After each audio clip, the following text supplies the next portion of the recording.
Hi friends, welcome to competitive cracker. ഞാൻ Sreekala. Hi, ഞാൻ ഫൈസ. അപ്പോൾ ഇന്ന് ഞങ്ങൾ വന്നിരിക്കുന്നത് വളരെ ഡിഫറെൻ്റ് ആയിട്ട് നമ്മുടെ ചാനലിൽ സംസാരിക്കുന്ന വിഷയങ്ങളിൽ നിന്ന് കുറച്ച് വ്യത്യാസമുള്ളൊരു കാര്യം നിങ്ങളിലേക്ക് എത്തിക്കാനായിട്ടാണ്. ഇപ്പം നമുക്ക് ഒരുപാട് കോൾസ് വരുന്നുണ്ട് ഇവിടെ, ലൈക്ക് ഒരുപാട് പേര് വിദേശ രാജ്യങ്ങളിലേക്ക് പോകുന്നുണ്ട്. അതിൻ്റെ ഭാഗമായിട്ട് അത് പഠിക്കാൻ പോകുന്നവരുണ്ട്, ജോലിക്ക് പോകുന്നവരുണ്ട്. അപ്പോൾ അതിൻ്റെ ഭാഗമായിട്ട് എന്തെല്ലാം എക്സാംസ് ക്ലിയർ ചെയ്യണം, അല്ലെങ്കിൽ അപ്പം കുറച്ച് പേർക്ക് അറിയാം IELTS ക്ലിയർ ചെയ്യണം എന്നറിയാം, കുറച്ച് പേർക്ക് അത് OET, പക്ഷേ എന്താണ് ഇത്? ഓക്കെ, അപ്പോൾ അങ്ങനെ ഒരുപാട് പേര് നമ്മളോട് ഡൗട്ട് ചോദിക്കുന്നത്, പ്രത്യേകിച്ച് ഇപ്പോഴത്തെ ഒരു മൈഗ്രേഷൻ്റെ സമയമാണ് കുട്ടികളെ സംബന്ധിച്ചിടത്തോളം. അപ്പോൾ ഇങ്ങനെയുള്ള കാര്യങ്ങളിലേക്ക് കൃത്യമായ ഒരു ക്ലാരിറ്റി തരാനാണ് ഇന്ന് ഞങ്ങൾ ഈ ഒരു വീഡിയോയുമായിട്ട് വന്നിരിക്കുന്നത്. അപ്പോൾ ആദ്യം തന്നെ നമുക്ക് നോക്കാം. സർ, ഇപ്പം IELTSഉം OET ഇത് തമ്മിലുള്ള ബേസിക് ഡിഫറൻസ് ഒന്ന് കുട്ടികൾക്ക് പറഞ്ഞു കൊടുക്കാമോ? തീർച്ചയായും. IELTS എന്ന് പറയുന്നത് it's common for every one. എന്ന് വെച്ച് കഴിഞ്ഞാൽ അത് മെഡിക്കൽ പ്രൊഫഷനും നോൺ മെഡിക്കൽ പ്രൊഫഷൻസിനും എഴുതാൻ പറ്റുന്ന ഒരു എക്സാമാണ്. And also it's an audit test എന്ന് പറയാം. വളരെ മുമ്പ് തന്നെ സ്റ്റാർട്ട് ചെയ്തിട്ടുള്ളൊരു ടെസ്റ്റിംഗ് സിസ്റ്റമാണ് ഈ IELTS എന്ന് പറയുന്നത്. ബട്ട് OET എന്ന് പറയുന്നത് റീസെൻ്റ് ആയിട്ടാണ് അപ്ലൈ ആവുന്നത്. അത് ശരിക്കും നഴ്സിംഗ് പ്രൊഫഷൻസിന് വേണ്ടി മാത്രം ഉദ്ദേശിച്ചിട്ടുള്ളൊരു ടെസ്റ്റാണ് OET എന്ന് പറയുന്നത്. ഇതിനകത്ത് വരുന്ന വ്യത്യാസം എന്ന് പറയുന്നത്, ഇപ്പോൾ IELTS എന്ന് പറഞ്ഞാൽ കോമൺ ആയിട്ട് എല്ലാവർക്കും എഴുതാവുന്നതുകൊണ്ട് തന്നെ അതിൻ്റെ ടോപ്പിക്സ് ഒക്കെ കോമൺ ആണ്. OET സംബന്ധിച്ചത് നഴ്സിംഗ് പ്രൊഫഷന് വേണ്ടി മാത്രമായിട്ട് അത് ഡിസൈൻ ചെയ്തുകൊണ്ട് തന്നെ അതിന് കൂടുതലും വരുന്ന അവരുടെ പ്രൊഫഷനായിട്ട് ബേസ് ചെയ്തിരിക്കുന്ന കാര്യങ്ങളാണ് അതിനകത്ത് ഇൻക്ലൂഡ് ചെയ്തിരിക്കുന്നത്. അതും ലാംഗ്വേജ് പ്രൊഫഷൻസ് തന്നെയാണ് അത് നോക്കുന്നത്.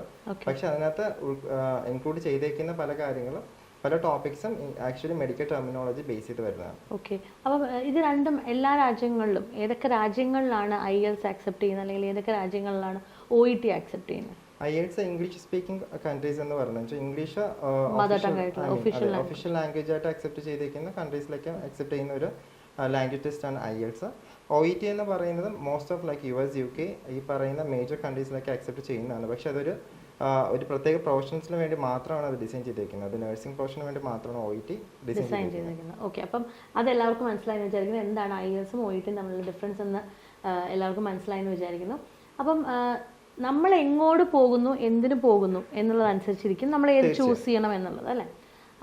ജോലിക്ക് പോകുന്നവർ, പഠിക്കാൻ പോകുന്നവർ, പ്രധാനമായിട്ടും വിദേശത്തേക്ക് പോകുന്ന രണ്ട് കാറ്റഗറി എന്ന് പറയുന്ന ഇതാണ്. അപ്പം ഇങ്ങനെ പോകുന്ന കുട്ടികൾ ഏത് എക്സാം ആരൊക്കെ ചൂസ് ചെയ്യണം? പഠിക്കാൻ പോകുന്നത് മാക്സിമം ഒരു ചൂസ് ചെയ്യുന്ന IELTS ആണെന്നുണ്ടെങ്കിൽ IELTS അക്കാഡമിക് ആണ് പഠിക്കാൻ പോകുന്ന കുട്ടികൾ ചൂസ് ചെയ്യുന്ന എക്സാം. കാരണം അക്കാഡമിക് ബേസ് ചെയ്ത് വരുന്ന കുറച്ചുകൂടി ജനറൽ അല്ലാത്ത ടോപ്പിക്സ് ആയിരിക്കും അതിനകത്ത് വരുന്ന 2 മൊഡ്യൂൾസ് കവർ ചെയ്യുന്നത്. റീഡിങ്ങും റൈറ്റിംഗ് എന്ന് പറയുന്ന മൊഡ്യൂൾസിനകത്ത് കവർ ചെയ്യുന്ന കുറച്ചുകൂടി അക്കാഡമിക് ബേസ് ചെയ്തിട്ടുള്ളതായിരിക്കും. അതേസമയം നമ്മൾ ജോലിക്കായിട്ട് പോകുന്നവരാണെന്നുണ്ടെങ്കിൽ അത് ജനറൽ ട്രെയിനിങ് ആണ് ഓപ്റ്റ് ചെയ്യുന്നത്. പക്ഷേ ഇറ്റ് ഓൾ ഡിപ്പെൻഡ്സ്. ഇപ്പോൾ ചില കൺട്രീസിൽ നഴ്സിംഗ് ജോബിന് പോകുന്നവർ തന്നെ ചിലപ്പോൾ അവർക്ക് എഴുതേണ്ടി വരുന്ന IELTS അക്കാഡമിക് ആണ്. IELTS ജനറൽ അവർ അക്സെപ്റ്റ് ചെയ്യില്ല. അപ്പോൾ it all depends on the profession, what you are choosing, where you are going, for what purpose you are going. ഈ ഒരു 3 കാര്യങ്ങളിലാണ് ഈവൻ ഇതിന്റെ സ്കോറും അത് ബേസ് ചെയ്തിട്ടായിരിക്കും. അപ്പം ജോലിക്ക് പോകുന്നവർക്ക്, ഇപ്പം നഴ്സസ് ആണെന്നുണ്ടെങ്കിൽ ജോലിക്ക് പോകുന്നവർ അവരെ OET അറിഞ്ഞിരിക്കണം. അല്ലാതെയുള്ള കാൻഡിഡേറ്റ്സിന് അറിഞ്ഞിരിക്കണം ജോലിക്കാണ് പോകുന്നതെങ്കിൽ. ഒരു വ്യത്യാസം ഉള്ളതെന്ന് വെച്ചാൽ ഇപ്പോൾ നഴ്സിന് IELTS അക്സെപ്റ്റ് ചെയ്യുന്ന അവരുടെ എന്താ ഹോസ്പിറ്റൽസും ഉണ്ട്, OET അക്സെപ്റ്റ് ചെയ്യുന്നതുണ്ട്. It all depends. രണ്ടും അവർക്ക് എഴുതാം. പക്ഷെ OET നഴ്സിന് മാത്രമേ എഴുതാൻ പറ്റുള്ളൂ എന്നുള്ള വ്യത്യാസമേ ഉള്ളൂ. IELTS എല്ലാവർക്കും എഴുതാം. ഇപ്പം ജോലിക്ക് പോകുന്നവർക്ക് ഈ എക്സാംസിൽ അല്ലെങ്കിൽ IELTS ക്ലിയർ ചെയ്യേണ്ട ആവശ്യമുണ്ടോ, അതോ പഠിക്കാൻ പോകുന്നവർ മാത്രമാണോ ഇത് ചെയ്യേണ്ടത്? ജോലിക്ക് പോകുന്നവർ പ്രൊഫഷണൽ ആയിട്ട് അല്ലെന്നുണ്ടെങ്കിൽ ഇപ്പോൾ എന്തെങ്കിലും പ്രൊഫഷണൽ ബേസ് ചെയ്തിരിക്കുന്ന പ്രൊഫൈലിലേക്കാണ് അവർ പോകുന്നുണ്ടെങ്കിൽ കമ്മ്യൂണിക്കേഷൻ ബേസ് ആയിട്ട് ഈ ഒരു എക്സാം ഡിസൈൻ ചെയ്തിരിക്കുന്നത് തന്നെ അവിടെ രാജ്യത്ത് ആ രാജ്യങ്ങളിൽ പോകുന്ന സമയത്ത് ആ ഭാഷ സംസാരിക്കുന്നവരുടെ ഇടയിൽ നമ്മൾ ചെല്ലുമ്പോൾ അത് നമുക്കൊരു ബുദ്ധിമുട്ടുണ്ടാകാൻ പാടില്ല, വരുന്നവർക്കൊരു ബുദ്ധിമുട്ടുണ്ടാകാൻ പാടില്ല, സർവൈവ് ചെയ്യണം എന്നുള്ള ബേസിലാണ് ഇത് ഡിസൈൻ ചെയ്തിരിക്കുന്നത്. അതായത് അത് കമ്പനീസ് വേണമെന്ന് പറയാം. തീർച്ചയായും. അതിപ്പോൾ ജോലിക്ക് പോകുന്നവർക്കും സ്കിൽഡ് ലേബേഴ്സ് എന്ന് വെച്ചാൽ ലേബർ കാറ്റഗറിയിലുള്ളവർക്ക് അത് ആവശ്യം ഉണ്ടാവണമെന്നില്ല. പക്ഷെ അതേസമയം ബാക്കി പ്രൊഫഷണൽ രീതിക്ക് പോകുന്നവർക്ക് വേറെ പ്രൊഫഷണൽ ചൂസ് ചെയ്യുന്ന നേറ്റീവ്സുമായിട്ട് മിങ്കിൾ ചെയ്യുന്ന ഒരു പ്രൊഫൈൽ ആണെന്നുണ്ടെങ്കിൽ തീർച്ചയായും അവർ എഴുതിയിട്ടുണ്ട്, IELTS ക്ലിയർ ചെയ്തിരിക്കണം, അല്ലേ? അപ്പൊ നമുക്ക് ഒരു കോമൺ ആയിട്ടൊരു മിസ്കോൺസെപ്റ്റ് ആണ്, പഠിക്കുന്നവർക്കാണ് IELTS വേണ്ടതെന്ന് കുറച്ച് പേരെങ്കിലും അങ്ങനെ ചിന്തിക്കുന്നവരുണ്ടാവും. അല്ല, ജോലി ചെയ്യുന്നവർ നിങ്ങളുടെ ജോലി അനുസരിച്ച് നിങ്ങൾക്ക് ഒരുപക്ഷെ IELTS വേണ്ടതായിട്ട് വന്നേക്കാം. ഇപ്പം IELTS അല്ലെങ്കിൽ OET ഒരുപാട് പേര് അറ്റംപ്റ്റ് ചെയ്യുന്നൊരു എക്സാമാണ്. ഇതിൽ കുട്ടികൾ ഫേസ് ചെയ്യുന്ന പ്രധാനപ്പെട്ട ചലഞ്ചസ് എന്തായിരിക്കും? ഇതിന് മെയിനായിട്ട് അവർ ഫേസ് ചെയ്യുന്ന ചാലഞ്ച് എന്ന് പറയുന്നത് ടൈം മാനേജ്മെന്റ് ആണ്. കാരണം ഒരു പെർട്ടിക്കുലർ ടൈമിനകത്താണ് ഈ ഒരു എക്സാം പാറ്റേൺ വരുന്നത്. അപ്പോൾ അതിനകത്ത് ആ ടൈമിനകത്ത് എഴുതി തീർക്കണം, അല്ലെന്നുണ്ടെങ്കിൽ ചെയ്ത് തീർക്കുന്ന ടാസ്ക് ഉണ്ടാവണം. അതിനൊരു പാറ്റേൺ ഉണ്ട്, അത് പഠിക്കുന്നതിന് അതിനൊരു പാറ്റേൺ ഉണ്ട്. ഇപ്പം നമുക്ക് ലാംഗ്വേജ് സ്കിൽ ഇല്ലാത്തവരല്ല ഈ നമ്മളെല്ലാവരും, ഐ മീൻ ഇപ്പോൾ നമ്മളെല്ലാവരും ഒരു 10 വർഷത്തിൽ കൂടുതൽ നമ്മുടെ സ്കൂളിങ്ങിൽ തന്നെ ഇംഗ്ലീഷ് കൈകാര്യം ചെയ്യുന്ന ആൾക്കാർ നമ്മളെല്ലാവരും. പക്ഷെ എന്നിട്ട് പോലും നമുക്ക് സ്പീക്കിങ്ങിലേക്ക് വരുമ്പോൾ ഉള്ള ബുദ്ധിമുട്ട്, അല്ലെങ്കിൽ റൈറ്റിങ്ങിലേക്ക് വരുന്ന സമയത്തുള്ള ബുദ്ധിമുട്ട്, ഇതിനൊരു പാറ്റേൺ ആണ്, ഒരു പാറ്റേൺ ഓഫ് സ്റ്റഡിയാണ് ഇത് മെയിനായിട്ട് ഈ IELTS അല്ലെങ്കിൽ ഈ കോമ്പറ്റേറ്റീവ് എക്സാമിന് മെയിനായിട്ട് വേണ്ടത്. അപ്പോൾ ഈ ഒരു പാറ്റേൺ നിങ്ങൾ അറിഞ്ഞിരുന്നു എന്നുണ്ടെങ്കിൽ ഇത് ഈ കറക്റ്റ് ഈ ടൈം ബൗണ്ടിനകത്ത് നിങ്ങൾക്ക് ആ ടാസ്ക് കംപ്ലീറ്റ് ചെയ്യാനും പറ്റും, അതോടൊപ്പം നിങ്ങൾക്ക് ആ സ്കോറും കിട്ടും. അത് പാറ്റേൺ അല്ല നിങ്ങൾ പോകുന്നുണ്ടെങ്കിൽ ഒത്തിരി വലിച്ചു വാരി പഠിക്കുന്ന ഒരു കാര്യമല്ല ഈ IELTS. പ്രാക്ടീസ് ആണ് തീർച്ചയായും ഒരു 40 to 80 hours ഒക്കെ മതിയാവും ഈ IELTS പ്രാക്ടീസ് ഉണ്ടെങ്കിൽ നമുക്ക് മതിയാവും. അതുപോലെ എന്താണ് ഈ IELTS അക്കാഡമിക്കും അല്ലെങ്കിൽ IELTS ജനറലും ഇപ്പോൾ സാർ പറഞ്ഞതല്ലേ, അതിനുള്ള ഡിഫറൻസ് ഒന്ന് പറഞ്ഞു കൊടുക്കാമോ? IELTS അക്കാഡമിക് എന്ന് പറഞ്ഞാൽ നേരത്തെ പറഞ്ഞ രീതിക്ക് അത് പഠിക്കാൻ പോകുന്ന കുട്ടികളെ ഉദ്ദേശിച്ചിട്ടാണ് IELTS അക്കാഡമിക്. അത് വേറൊന്നുമല്ല, അതിനകത്ത് നമ്മൾ IELTSന് മെയിനായിട്ട് 4 മൊഡ്യൂൾസ് ആണ് ഉള്ളത്: listening, reading, writing and speaking.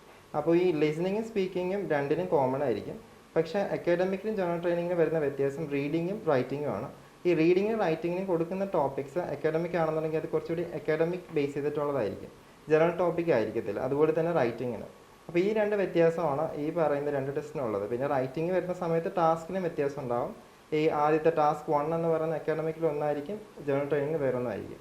ആ വ്യത്യാസം മാത്രമേ ഉള്ളൂ. പക്ഷേ ഇത് ഈ 2 ടെസ്റ്റും ഐ മീൻ ഒരു കാൻഡിഡേറ്റിൻ്റെ പ്രൊഫിഷ്യൻസി, ലാംഗ്വേജ് പ്രൊഫിഷ്യൻസി അളക്കാൻ വേണ്ടി മാത്രമാണ് അത് ഡിസൈൻ ചെയ്തിട്ടുള്ളത്. അപ്പോൾ ചലഞ്ചസിൽ നമുക്ക് ടൈം മാനേജ്മെന്റ് അല്ലാതെ മറ്റെന്തെങ്കിലും പറയാനുണ്ടോ? നമ്മളിപ്പോൾ രണ്ടാമത് പറയുന്നതാണ് ഞാൻ നേരത്തെ പറഞ്ഞ രീതിക്ക് ഉള്ള പാറ്റേൺ ഓഫ് സ്റ്റഡി എന്ന് പറയുന്നത്. പിന്നെ കൂടുതൽ ചാലഞ്ചസ് വരുന്നത് നമ്മൾ സ്പീക്കിംഗ് എന്ന് പറയുന്ന ഏരിയയിലാണ് ഏറ്റവും കൂടുതൽ കുട്ടികൾ എന്തോ പറയുന്നത് സ്കോർ വളരെ ലെസ്സാണ്.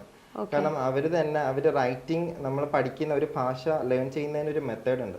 നമ്മളെ മെത്തേഡ് അനുസരിച്ച് നമ്മുടെ സ്കൂളിങ്ങിൽ നമ്മൾ ചെയ്തിട്ടുള്ളത് അത് റീഡിങ് റൈറ്റിംഗ് കഴിഞ്ഞിട്ടാണ് നമ്മൾ എന്ത് ചെയ്യുന്നത്. ലിസണിങ് സ്പീക്കിംഗ് നമുക്ക് പലപ്പോഴും കിട്ടാറില്ല.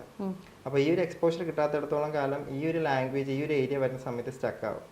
So you don't want to treat the same way how the way you are writing and how the way you are speaking. അപ്പോൾ സ്പീക്കിംഗ് ഒരു ലാംഗ്വേജിന്റെ സ്പീക്കിംഗ് പാർട്ടും അതിന്റെ റൈറ്റിംഗ് പാർട്ടും രണ്ടും വ്യത്യാസമാണ്. സ്ട്രക്ചേർഡ് ആണ് റൈറ്റിംഗ്, നോൺ സ്ട്രക്ചേർഡ് ആണ് സ്പീക്കിംഗ്. അപ്പോൾ സ്പീക്കിങ്ങിന് ആ ഒരു പാറ്റേൺ നിങ്ങൾ ഫോളോ ചെയ്താൽ മാത്രമേ ആ സ്കോർ നിങ്ങൾക്ക് അപ്പാവുള്ളൂ.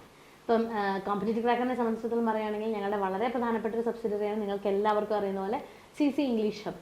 CC ഇംഗ്ലീഷ് ഹബിൽ കുറച്ചധികം നാളുകളായി 100-ലധികം ബാച്ചുകളിലൂടെ ഒട്ടനവധി കുട്ടികളാണ് ഇപ്പോൾ ഈ ഒരു സ്പോക്കൺ ഇംഗ്ലീഷ് എന്ന് പറയുന്ന മേഖലയിലോട്ട് വന്നിരിക്കുന്നത്, അല്ലെങ്കിൽ അതൊരു കോൺഫിഡൻസ് നേടിയിരിക്കുന്നത്.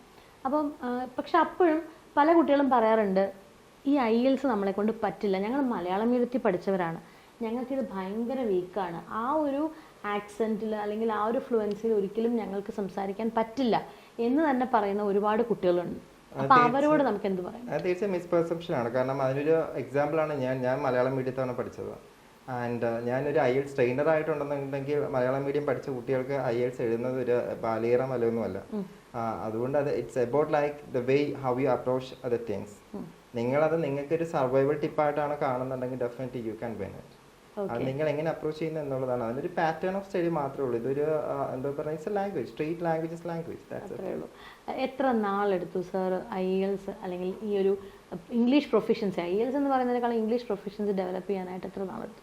ആക്ച്വലി ഞാൻ മലയാളം മീഡിയം പഠിച്ചത് കൊണ്ട് തന്നെ ഞാൻ എൻ്റെ PGയിലേക്ക് ജോയിൻ ചെയ്തപ്പോഴാണ് ഇത് വലിയൊരു എന്താ പറയുക ഒബ്സ്റ്റാക്കിൾ അല്ലെങ്കിൽ ചാലഞ്ചായിട്ട് എൻ്റെ മുന്നിൽ ഫേസ് ആവുന്നത്. കാരണം എനിക്ക് ഇന്നത്തെ രീതിക്കുള്ള പ്രസൻറ്റേഷൻ സ്കിൽസോ ഇതൊന്നുമില്ല. കാരണം ഞാൻ വളരെയധികം എന്താ പറഞ്ഞ പിന്നോട്ട് നിൽക്കുന്ന സ്കിൽ ലെവലിൽ പിന്നോട്ട് നിൽക്കുന്ന ഒരു വ്യക്തിയായിരുന്നു.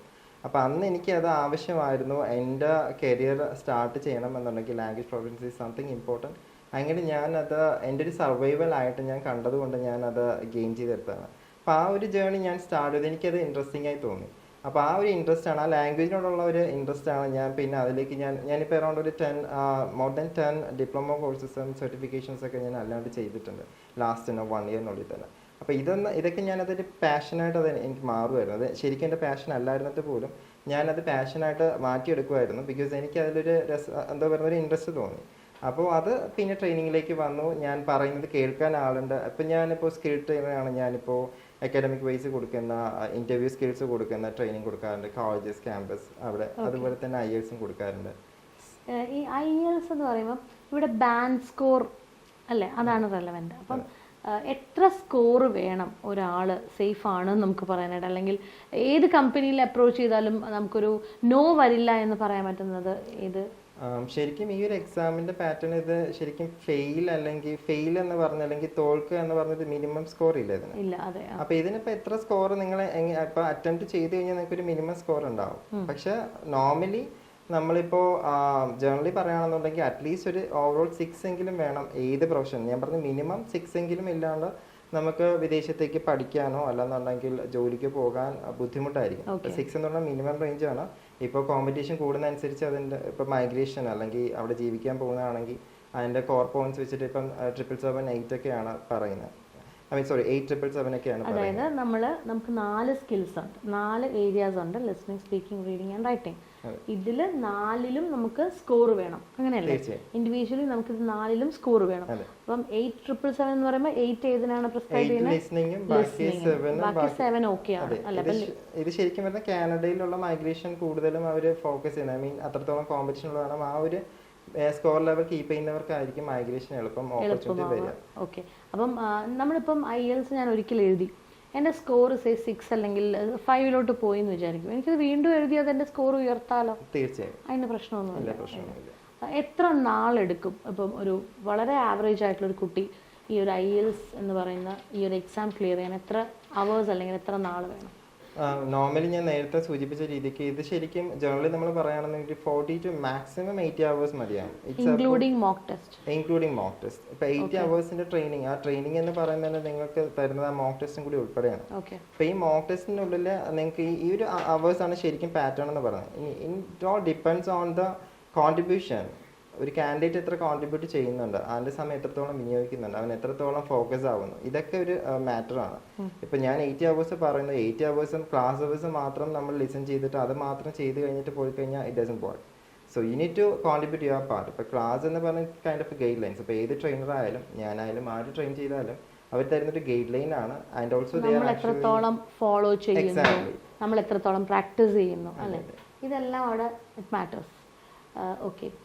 ഇതുപോലെ IELTS അല്ലെങ്കിൽ OET കുറിച്ച് നിങ്ങൾക്ക് ഒരുപാട് സംശയങ്ങളുണ്ടാവും, അല്ലേ? ഒരുപാട് കുട്ടികൾ ഈ ഒരു മേഖലയിലേക്ക് കടന്നു വരാൻ ആഗ്രഹിക്കുന്ന കുട്ടികളാണ്. അപ്പോൾ നിങ്ങളുടെ സംശയം എന്ത് തന്നെയായാലും ഈ കമൻസിൽ നിങ്ങളൊന്ന് ടൈപ്പ് ചെയ്തിട്ടേക്കുക. ഞങ്ങളുടെ ടീം നിങ്ങളെ തീർച്ചയായിട്ടും ആ കമൻസിന് റിപ്ലൈ തരുന്നതായിരിക്കും കേട്ടോ. അപ്പം ഞങ്ങളിപ്പോൾ ഡിസ്കസ് ചെയ്ത് അല്ലാതെ ബേസിക് ആയിട്ടുള്ള ഒരുപാട് കാര്യങ്ങളാണ് ഞങ്ങൾ ഡിസ്കസ് ചെയ്തത്. അതല്ലാതെ നിങ്ങൾക്ക് എന്തെങ്കിലും ചോദിക്കാനുണ്ടെങ്കിൽ തീർച്ചയായിട്ടും നിങ്ങൾക്ക് എന്ത് ചെയ്യാം, നമ്മുടെ കമൻറ്റ് ബോക്സിലേക്ക് ജസ്റ്റ് ഒന്ന് കമൻസ് ഡ്രോപ്പ് ചെയ്യാവുന്നതാണ്. അതുപോലെ തന്നെ ഞാൻ നേരത്തെ പറഞ്ഞതുപോലെ തന്നെ CC ഇംഗ്ലീഷ് ഹബ് നമ്മുടെ ഒരു വളരെ പവർഫുൾ ആയിട്ടുള്ളൊരു സബ്സിഡറി കമ്പനി തന്നെയാണ്. കുറച്ചധികം നാളുകളായിട്ട് വളരെ നമുക്കറിയാം, സ്പോക്കൺ ഇംഗ്ലീഷ് എന്ന് പറയുന്നത് ഒരിക്കലും നമുക്ക് എഴുതി പഠിച്ച് വായിച്ച് പഠിച്ച് കേട്ട് പഠിച്ച് അല്ല, നമ്മൾ സംസാരിക്കണം, അല്ലേ? എന്നാലും നമ്മുടെ ഭാഷ നേരെ ആവത്തുള്ളൂ. അതുതന്നെയാണ് ഞങ്ങളുടെ ഇംഗ്ലീഷ് ഹബിൽ ചെയ്യുന്നത്. നമ്മുടെ കുട്ടികൾ സംസാരിക്കും, അധ്യാപകർ കേൾക്കും, എല്ലാത്തിലും കയറി കറക്റ്റ് ചെയ്യുക എന്നൊരു സ്ട്രാറ്റജി അല്ല അവരവിടെ എടുക്കുന്നത്. ആദ്യം തന്നെ കുട്ടികൾക്ക് സംസാരിക്കാനുള്ളൊരു കോൺഫിഡൻസ് ഉണ്ടാക്കിയെടുക്കുക. അവർ എവിടെയും സംസാരിക്കണം. അതിനുശേഷം പതുക്കെ നമ്മൾ പറഞ്ഞു കൊടുത്ത് കറക്ഷൻസ് കൊടുത്ത്, അതും നമുക്ക് ഓൺലൈനിലും ഓഫ്ലൈനിലൊക്കെ ഇവിടെ കാക്കനാട് സീപോർട്ട് എയർപോർട്ട് റോഡിൽ തന്നെയാണ് നമ്മുടെ സെൻറ്റർ ഉള്ളത്. ഇവിടെ ആര് വന്നാലും വളരെ രസകരമായിട്ടുള്ള സെഷൻ നിങ്ങൾക്ക് രാവിലെ മുതൽ വൈകുന്നേരം വരെ കാണാം. അപ്പോൾ അത്രയും ലൈവ്ലി ആയിട്ടുള്ള ക്ലാസ്സസ് ആണ്. അതോടൊപ്പം തന്നെ നമ്മുടെ ഓൺലൈൻ ബാച്ചസും അധ്യാപകർ പല സ്ഥലങ്ങളിൽ ഇരിക്കുന്ന ഉദ്യോഗാർത്ഥികൾക്ക് അല്ലെങ്കിൽ കാൻഡിഡേറ്റ്സിന് സ്പോക്കൺ ഇംഗ്ലീഷ് ക്ലാസ്സസുമായിട്ടൊക്കെ ഞങ്ങൾ സജീവമാണ്. അതുപോലെ തന്നെ നമ്മുടെ പുതിയൊരു വെഞ്ചറാണ് IELTS. സർ ഉണ്ടാവും നമ്മളോടൊപ്പം. അതുപോലെ തന്നെ ഒരു ടീം ഓഫ് ടീച്ചേഴ്സ്, ഫാരിഷ മിസ്സിനെയൊക്കെ നിങ്ങൾക്ക് ഓൾറെഡി അറിയാം, മിസ്സൊക്കെ ഉണ്ടാവും നമ്മുടെ IELTS കോച്ചിങ്ങിന്. എന്തുകൊണ്ട് CC ഇതിൽ വ്യത്യസ്തമാകുന്നു എന്നുള്ളതാണ് അടുത്ത ചോദ്യം. ഇപ്പം ഞാൻ നേരത്തെ പറഞ്ഞൊരു കാറ്റഗറി ഉണ്ട്, അതായത് ഇംഗ്ലീഷ് ബുദ്ധിമുട്ടായിട്ട് കാണുന്ന ഒരു കൂട്ടം കുട്ടികൾ തീർച്ചയായിട്ടും നമ്മുടെ വളരെ അടുത്ത് നമുക്ക് എപ്പോഴും കാണാവുന്ന ഒരു കാര്യമാണ്. അപ്പോൾ അങ്ങനെയുള്ള കൂട്ടുകാർക്ക് ഒരു ടെൻഷനും ഇല്ലാതെ ആദ്യം നിങ്ങളുടെ സ്പോക്കൺ ഇംഗ്ലീഷ് കറക്റ്റ് ചെയ്ത് തന്നെ നമുക്ക് മുന്നോട്ട് പോകാനുള്ള അവസരങ്ങളും നമുക്കിവിടെ ഉണ്ട്. ആദ്യം അത് കറക്റ്റ് ചെയ്യാം, എന്നിട്ട് നിങ്ങൾക്ക് IELTSലേക്ക് പോകുമ്പോൾ ഒരു ഇച്ചിരി ആത്മവിശ്വാസത്തോടു കൂടി നിങ്ങൾക്ക് അതിനെ സമീപിക്കാൻ സാധിക്കും. അപ്പം ഇങ്ങനൊരു പാറ്റേണിൽ നമ്മുടെ കോച്ചിങ് പ്രോഗ്രാം നിങ്ങളിലേക്ക് എത്തിക്കുകയാണ്. നിങ്ങളുടെ സുഹൃത്തുക്കളിലേക്കൊക്കെ എത്തിക്കുക. അതോടൊപ്പം തന്നെ നമ്മുടെ ഫ്രീ ഗ്രൂപ്പിൻ്റെ ലിങ്ക്, IELTSൻ്റെ ഫ്രീ ഗ്രൂപ്പിൻ്റെ ലിങ്ക് ഈ വീഡിയോടൊപ്പം കൊടുത്തിട്ടുണ്ട്. നിങ്ങൾ ജോയിൻ ചെയ്യുക. നമ്മുടെ യൂട്യൂബ് ചാനലായ CC ഇംഗ്ലീഷ് ഹബ്, അതുപോലെ തന്നെ നമ്മുടെ ഇൻസ്റ്റാ പേജസ് ഒക്കെ ഫോളോ ചെയ്യുക. എല്ലാവരുടെയും ഏറ്റവും പുതിയ അപ്ഡേറ്റ്സും IELTSൻ്റെ ആയാലും ഒരുപാട് ടിപ്സൊക്കെ ഞങ്ങളുടെ ചാനലിലൂടെ നിങ്ങൾക്ക് അവൈലബിൾ ആയിരിക്കും. സോ സ്വപ്നങ്ങൾ കാണാനുള്ളതല്ല, അത് തീർച്ചയായും നേടിയെടുക്കാനുള്ളതാണ് അല്ലേ? അതിന് ഒന്നും ഒരു തടസ്സമല്ല. ഞങ്ങൾ അധ്യാപകരോട് എപ്പോഴും പറയും, നിങ്ങളുടെ സ്വപ്നത്തിന് കേട്ടിട്ട് തടസ്സമല്ല, സെറ്റ് തടസ്സമല്ല. അതേപോലെ തന്നെ നിങ്ങൾക്ക് പുറത്തേക്ക് പോകണമെങ്കിൽ അതിന് IELTS OET ഒന്നും ഒരു തടസ്സമല്ല അല്ലേ? നമുക്ക് അത് ഈസി ആയിട്ട് നേടിയെടുക്കാവുന്നതേ ഉള്ളൂ. സോ എല്ലാവർക്കും നല്ലൊരു ദിവസം ആശംസിക്കുന്നു. അതോടൊപ്പം തന്നെ കൂടുതൽ വിവരങ്ങൾ അറിയാനായിട്ട് നമ്മുടെ ബോർഡ് നമ്പറിൽ കോൺടാക്ട് ചെയ്യുക. നമ്പർ ഡിസ്ക്രിപ്ഷൻ ബോക്സിൽ അവൈലബിൾ ആണ്. ഞങ്ങളുടെ IELTS അതുപോലെ തന്നെ സ്പോക്കൺ ഇംഗ്ലീഷ് പുതിയ ബാച്ചസ് ആരംഭിക്കുകയാണ്. അപ്പോൾ കൂടുതൽ വിവരങ്ങൾക്കായിട്ട് കോൺടാക്ട് ചെയ്തോളാം. നമുക്ക് വീണ്ടും കാണാം മറ്റൊരു വീഡിയോയിൽ. ചാനൽ ആദ്യമായിട്ടാണ് കാണുന്നതെങ്കിൽ തീർച്ചയായിട്ടും സബ്സ്ക്രൈബ് ചെയ്യുക. അപ്പോൾ നമുക്ക് വീണ്ടും കാണാം അല്ലേ സർ? തീർച്ചയായും. Thank you. See you soon. Bye.